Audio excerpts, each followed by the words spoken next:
I just got back from a little sunrise hike this morning because my husband and I are doing our first ever backpacking trip to Havasupai Falls. In case you've heard of it, it's near the Grand Canyon in Arizona, and it is quite the trek to get into, but especially out of, because it's like in the Grand Canyon. And I believe the total hiking mileage that we're going to be doing is about 30 miles in a span of 4 days. And that's with backpacks on, weight, going directly uphill out of the canyon. And I want to make sure that I'm prepared for that. It has been a huge bucket list item for so long. We couldn't be more excited. But that involves like a certain level of training and preparation physically.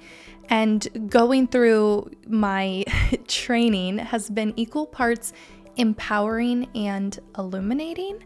And that's because I have a past with not just disordered eating, but a really toxic relationship with exercise.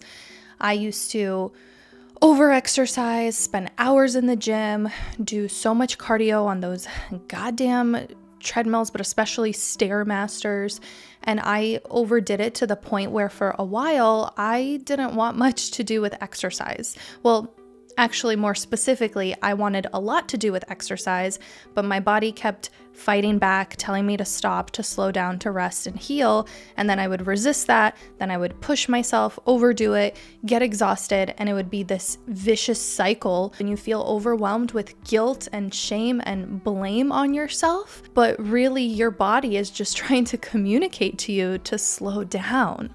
This hiking that I've been doing, I've also been incorporating strength training, and I'm still playing pickleball and doing yoga once a week. Like, I am now officially at a point where I consider myself an active person. And I never thought that I would be comfortable with that identity without slipping back into old toxic mindsets and behaviors. So today I want to talk about how I've been able to get into this healthy balance with exercise, particularly what might help you, what might hurt you, and mindset shifts to make along the way. But first, I'd like to read a positive review. This one is from Leah Kathleen. She left it a couple years back, but I didn't want to overlook any kind words, no matter how long ago they came from, because they still keep me going till this day. She wrote, "1 episode in and I'm obsessed. I was wanting to find a podcast that helped me cultivate self-love and self-care. I've been struggling with disordered eating, but I'm trying to do better to take care of myself. So I listened to the episode about body positivity and health. As a fat woman who has multiple chronic illnesses, I appreciate the compassion and love you approach this topic with. This episode motivated me to make myself a nutritious and yummy breakfast instead of depriving myself of breakfast as usual. I can tell this is going to be one of my favorite podcasts." Leah, I hope you're still here and listening, and that I could do every single self-love related topic justice. So let's get into it. What do I mean by toxic thoughts or behaviors when it comes to exercise? Firstly, working out because you secretly want to change your body's appearance. This is the number one belief that we need to unsubscribe from, the number one operating place, right? It has become so instilled into us that it's literally become like an iPhone operating system. We don't know how else to approach eating, exercising, these natural and normal things that our body is made to do, and not just made to do, but like made to do effortlessly without much control needed on your part. And diet culture, and with that, a lot of the toxic fitness and gym culture, I'm not saying it's all toxic, but there's a lot of it in it that can be a slippery slope. They have made us feel like our body is not to be trusted. It's like every single thing has some sort of secret scheme to change yourself. And like, imagine if you were in a relationship with somebody who secretly wanted to change everything about you. That's a shitty fucking relationship. Sorry, but like, we can't be operating from that mindset any longer. And of course, that's like one of the biggest yet hardest things to overcome in recovery is this intense, it's not even a desire sometimes as much as it is like this compulsive urge to want to change your body. And that's going to take years of unlearning and healing and Time, really, time. There's nothing I can say in this episode unless you've been listening to all of Mary's Cup of Tea podcast over the past 5 years. There's lots of things that might help together, but it won't be like one specific thing. Keep in mind, take mental note, and notice when you're doing something with an ulterior motive of trying to change how you look. Another toxic thought or behavior is not just struggling to stay consistent, but even worse, beating yourself up for not being consistent. If you're struggling to stay consistent, there's a good chance that you're not enjoying the process, which begs the question, why are you doing this? And that goes back to what we just talked about. Sometimes there's this subliminal urge to want to change how you look, and we are so good at lying to ourselves. We are so good sometimes in the recovery space, they call it like pseudo recovery, where you're kind of eating enough by the books, by the textbooks, but sometimes you can stay in this space where you're neither here nor there. You no longer hate your body and want to change everything about it, but you don't particularly like it, and it's that much easier to fall back into old patterns. So why are you doing this? That is something you need to keep on asking yourself when you're working on healing your relationship with exercise and what I like to call movement. Another toxic thought or behavior to watch out for is a quid pro quo mindset when it comes to food and exercise. So it's this idea that you're using food and exercise to either like gain or burn calories, and they all have to perfectly cancel each other out. No more of that, okay? No more of that. It leads to such a transactional relationship with both food and exercise and your body in general. And again, if you were in a relationship like that with another person, that would be a really terrible dynamic to stay in. So don't do that with yourself. So this is what I mean when I say toxic thoughts or behaviors. What I mean when I say I want to stay active without slipping back into those. Working out because you want to change your body. Struggling to stay consistent is kind of this like yellow flag, because it's like, why is this so hard for me? Why is this a battle? It shouldn't be a battle. It should be so fun and rejuvenating. And the third thing to watch out for is the quid pro quo mindset, which we know all too well. Here's some things that will drive you into these toxic thoughts or behaviors. The first one is something I don't think you're going to want to hear, but honestly, it's just not giving yourself enough time to recover. Sometimes you have to go cold turkey. You have to like completely dissociate from your old environment, because I know you're sick of hearing me say this, but you cannot heal in the same environment where you got sick. So it's likely that extreme exercise was a part of the illness. So you have to stop that. You have to stop that completely, at least for a bit. That doesn't mean you can't get back to being an active individual if that's a lifestyle that you love, but it just means that you need to create some separation in order to heal not just your body, but your mind and your overall relationship with exercise. These places that we used to inhabit, like say the gym, right? They're so full of triggers.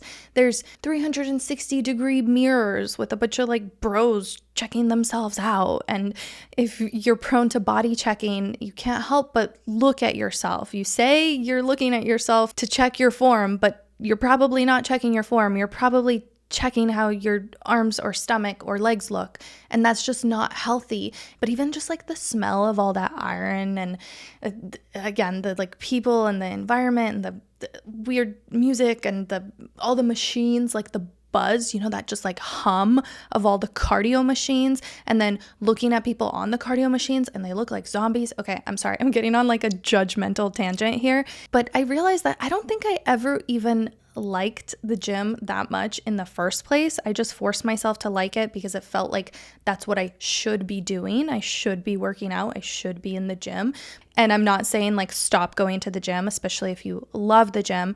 And I personally have been popping in there a little bit more often because, like I said, I'm doing strength training, but it's really important for me to have boundaries with how much time I spend in there, exactly what like corner of the gym I occupy, like if you're so used to being in the midst of the metal, notice if or not that's triggering for you, and like maybe take yourself out or like join a different gym and just give yourself time to stop all that kind of stereotypical exercise. And I promise you will not lose everything you worked hard for. You're only going to gain a lot that you didn't even know was missing. You're going to realize like, I actually, like me, I don't know, maybe you never even liked this in the first place. But guess what? That doesn't mean you don't like being active. It just means that you don't like the dull, repetitive, gray atmosphere of the weight room or the cardio machines. Maybe there's other activities that light you up, that make you enjoy your body, that just create such a better relationship with exercise for you in and of themselves without you even having to do anything, but just switching up your environment. So don't go to those old places that used to trigger you, and give yourself ample time to actually create like a new, not just relationship with exercise, but like a new identity with how you personally see an active lifestyle. That was lofty and long-winded.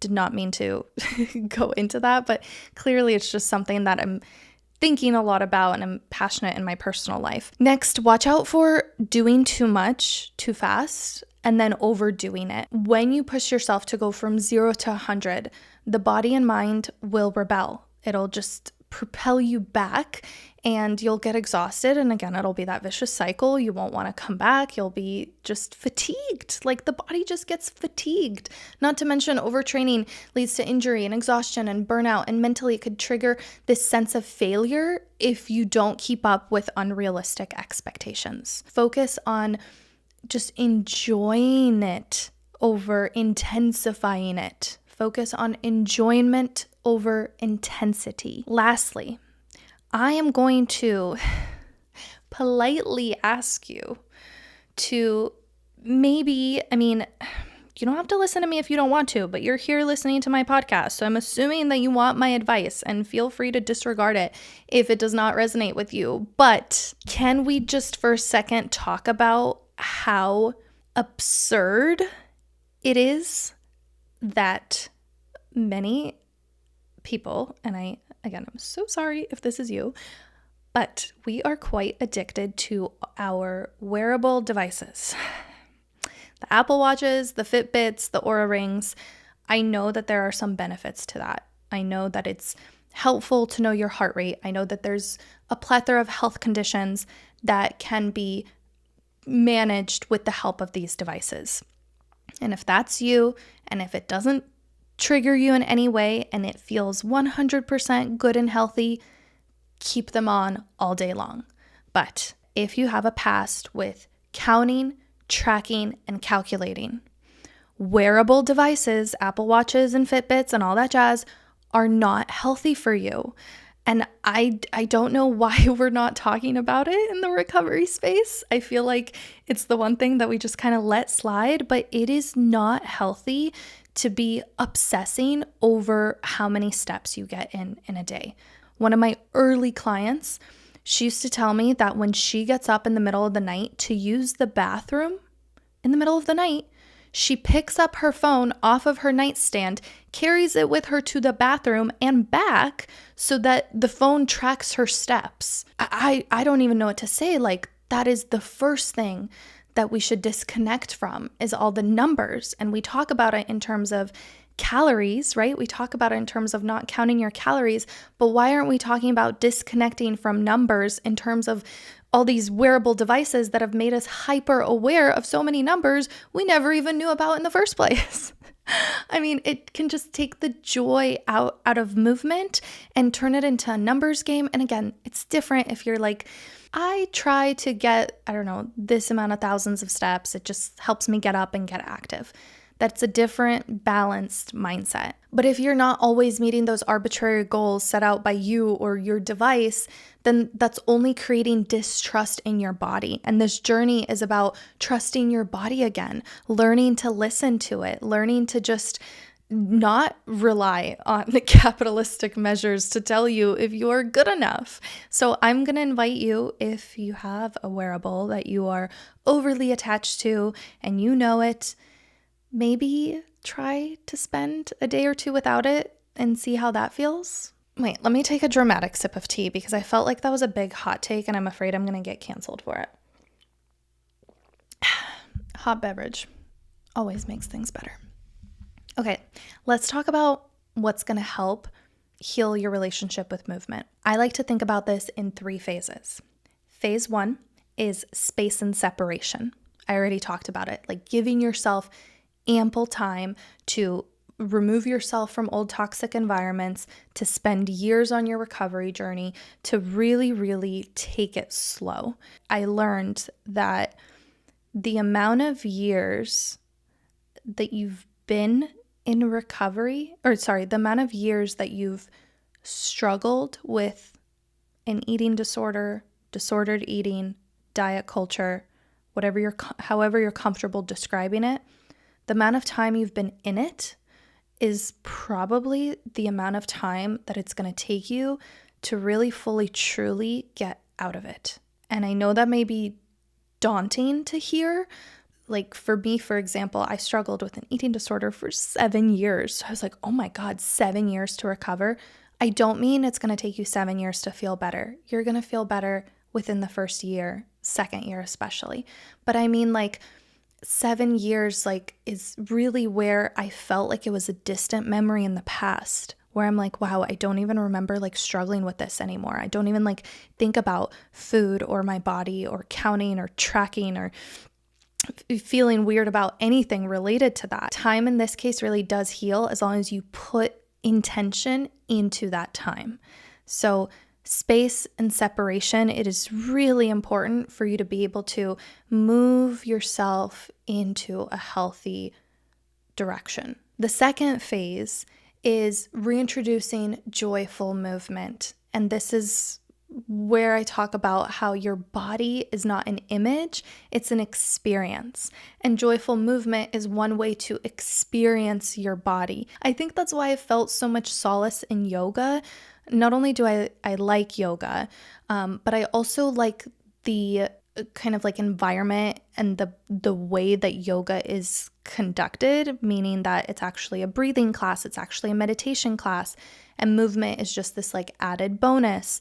On top of that, the lights are usually a little bit more dimmed, right? You're laying around the floor on your mat, you're enjoying your body. Hopefully there are no mirrors in your yoga studio. Those do not belong there.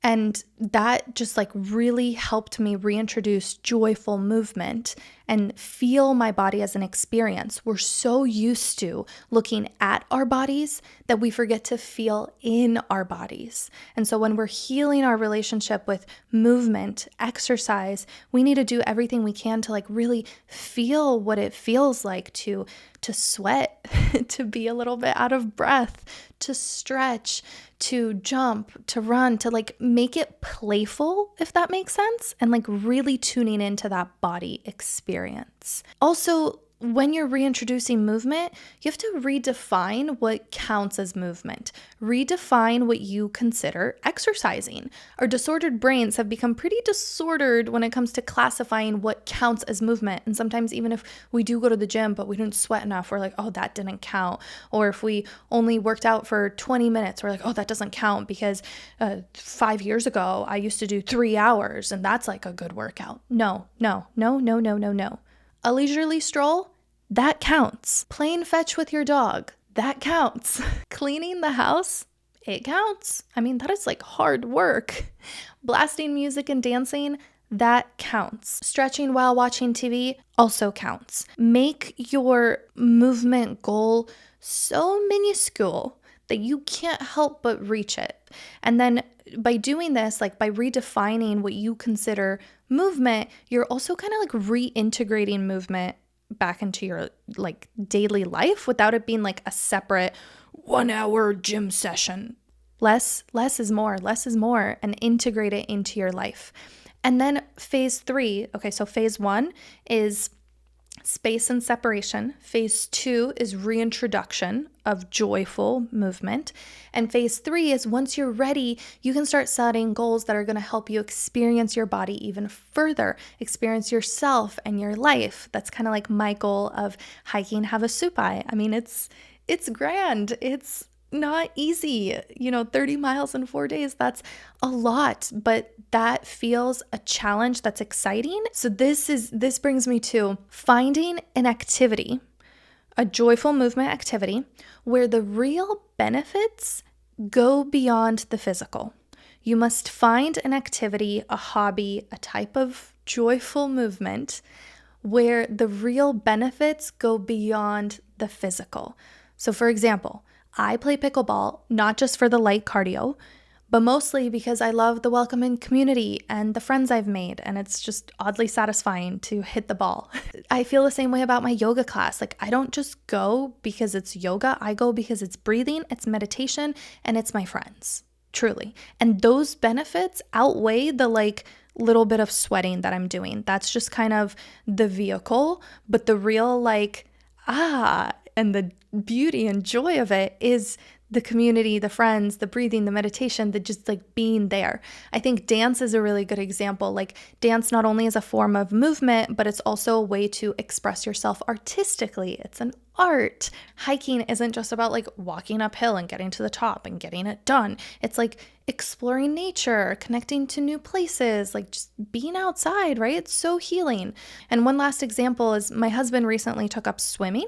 It's therapeutic as a rehabilitation exercise after his car accident. So it's a way for him to meditate while moving, while also bringing back healing some of the nerve damage in his legs, which has been really difficult. But luckily, swimming has been making him feel better. And that benefit is so much more valuable than any bit of cardio or exercise he could possibly get from it. So this mindset will pretty much eliminate many of those machine-based exercises, unless, of course, you're with your bestie on a treadmill talking about the latest gossip and the time just flies and you make it fun in some way. Otherwise, I just don't see how running in one place has any kind of benefit beyond the physical. One of my followers sent in a really easy question to ask yourself to see if the movement is actually joyful. If you knew this would never change your body, if you knew that what you're doing would never have any effect on how your body looks, would you still do it? That's an easy litmus test for finding true joyful movement. The last thing I want to leave you with is seemingly unrelated, but surprisingly related. It's a lesson from my voice coach. So a couple years back, I enrolled in vocal lessons because I just wanted to have a stronger vocal presence when I'm hosting workshops at retreats and being able to just take care of my voice because I do so much speaking for this podcast and otherwise. And I wanted to find a sense of ease and comfort and confidence in my voice. And I learned so much more than I even thought I would. It wasn't just about voice. It was about embodiment in general. I mean, the key to feeling strong in your voice is actually to what my teacher Ryan called, you have to start by destructuring. And so she takes us through this whole practice of what she calls destructuring. And it's basically about loosening up all these different points in your body because your voice is actually a vibration, right? That runs through your body. So you want your body to feel at ease in order for that vibration to resonate. And I just find that fascinating as somebody who's very audio attuned, and I obviously love speaking and talking and yapping, but I also spend quite a bit of time doing listening, right? Listening to music, listening to podcasts, audiobooks. I'm just fascinated by the way that some people's voices just land and resonate deeply. That's where that comes from. This resonates deeply. Anyway, my voice teacher, Ryan, used to tell us, do 20% less than you can. Do 20% less than you can. And she'd say, I know you're capable of more. And for example, a destructuring sequence would be a series of these stretches and body movements. Again, it was embodiment. So we would lay on the floor with our legs up in the air and she would take us through these different parts of our body. And it was just really cool. It was equal parts meditative and practical and esoteric and also just fabulous. It was just awesome. And she would always say, I know you can do more. I know your leg can go higher. I know you can stretch further. I know you can shake in the way that she asked us to harder. Like, I know you can do that, but don't. Do 20% less than you can. And I actually pulled up an old email that she sent me. She writes, the priority at this point is learning to find ease in your body and breath. For that reason, your homework will be light and focused on creating initial conditions of being oriented, that's like grounded, finding pleasure and ease by doing less than you're capable of, and learning to let go of controlling your breath. Isn't that like such counterintuitive wisdom? Like it doesn't feel like that's how voice training works, but it is. You first have to destructure, let go, completely release your body, your voice, any sense of control, do less than you can, and then you can bring it back and recalibrate your voice and work on little technicalities and specifics. And I thought this was just such a great metaphor for how recovery, or at least what I talked about in this episode about reclaiming exercise as your own. First, you have to separate, give yourself time, give yourself space, let go, find ease, right? To do so much less than you can. This has turned out to be a lot longer than I thought, but to recap, take as much space and separation as you need. When you're ready, reintroduce movement by remembering that your body is not an image, it's an experience. What will enhance your body experience?